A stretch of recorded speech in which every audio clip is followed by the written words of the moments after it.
Hi there and welcome to another Sonic Academy tutorial. In this one we're going to be taking a look at some mixing tips that should help you get some better sounding mixes. The reason it's sort of taken so long to do this tutorial is I tend to sort of mix as I go along, and it was sort of hard for me to distill the small sort of changes I was doing to the tracks into a sort of tutorial as such, because I sort of do them as I go along. But I was doing a sort of a mixing project or finishing off a track a couple of weeks ago, and while I was doing it I was just trying to be conscious of all the different little things I was doing to sort of help the mix. So I sort of got a series of tips together, and we'll be going through some of the different stuff to help you get better mixes.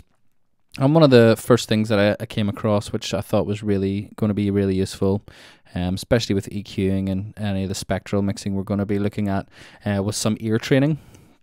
And there's a couple of things I came across which were really useful. The first one was this VST plugin. It's a Windows only plugin, so not available for Mac users.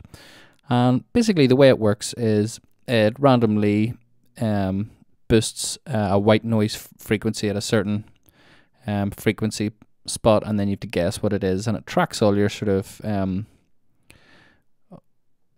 what questions you got right and wrong, and sort of arranges them there so you can sort of see how well you're doing.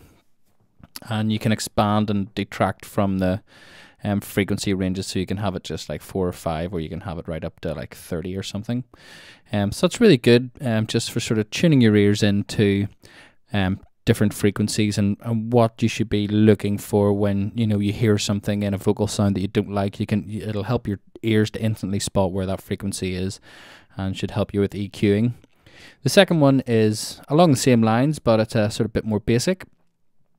And this is a site called QuizTones, and basically it just has a series of games based around EQ curves and EQing things at different frequencies, and you can go into either noise, drums, or guitar or tones, and what'll happen is it'll play an original file, and then it'll play another file that has been boosted by one of the frequencies, and you have to guess which frequency it is.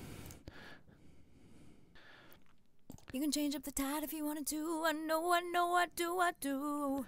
So it plays the EQ'd version first, and then you can hear the original again. You can change up the tide if you wanted to. I know, what do I do? You can change up the tide if you wanted to. I know, what do I do? And then you can pick your answer. And it should help you sort of tune in into the different frequencies, and you can do it with noise or guitars or anything. So it's a useful little app to sort of help tune your ears in, and definitely useful for EQing. So what we're going to be doing over the course of this series is I've got a sort of basic track here, and we'll be working on this just to try and go through some of the techniques that you can help get a better mix.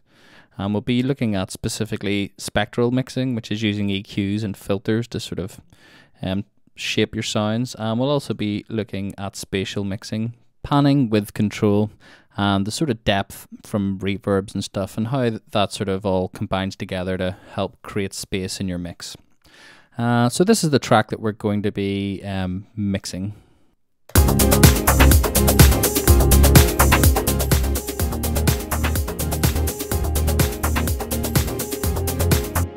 So a pretty basic track, and we're going to use just some of the techniques to get it sounding better. And in the next video we're going to look at using filters to cut out unwanted noise.